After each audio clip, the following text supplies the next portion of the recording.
Hey everyone, Matt's Mox here, and we're here with a trolley update.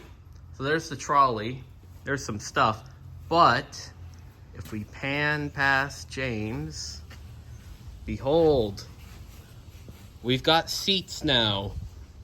These are all off a Reading Type 5 car, so same thing as ours. And we've got, starting from the furthest away, these are all the original seat bottoms to the Reading cars. They were wood slat because, you know, they didn't like comfort over in Reading. They liked everything to be hard. But, I mean, the seat frames are the same size as the one on the Wilkes Barre cars, so we might use these. Then we have over here, on top of these seat frames, which is a full set, and they all have the heaters underneath.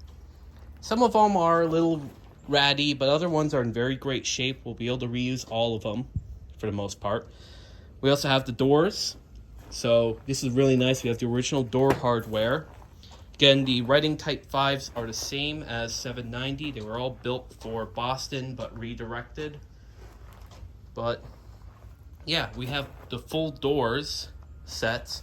Oh, and those are our air tanks for the trolley. That just kind of, they're just kind of here, right? And we also have the bench seats from Reading stored there. And overall, it's just a really great set of things. We do need to go down there to get those upper window sashes. I'll do a video on that too when we're down there. But, you know, it's a lot of great progress. Yeah, we got a lot of stuff done. Yeah.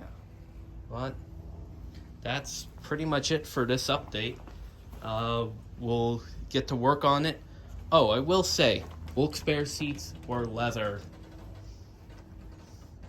I'm never gonna let it live down, right? Yeah, I know. Yeah, we'll get there. We have slats, so yeah. We'll use the slats to start, and then as time goes on, we'll replace them with the true seats. So it'll be pretty funny. Half the car will have leather seats, the other half having slats. Be hilarious. And then we'll put one rattan seat in, just for the hell of it. Yeah, there you go. You got all of them. Yeah. Well, that's it for this video. Goodbye.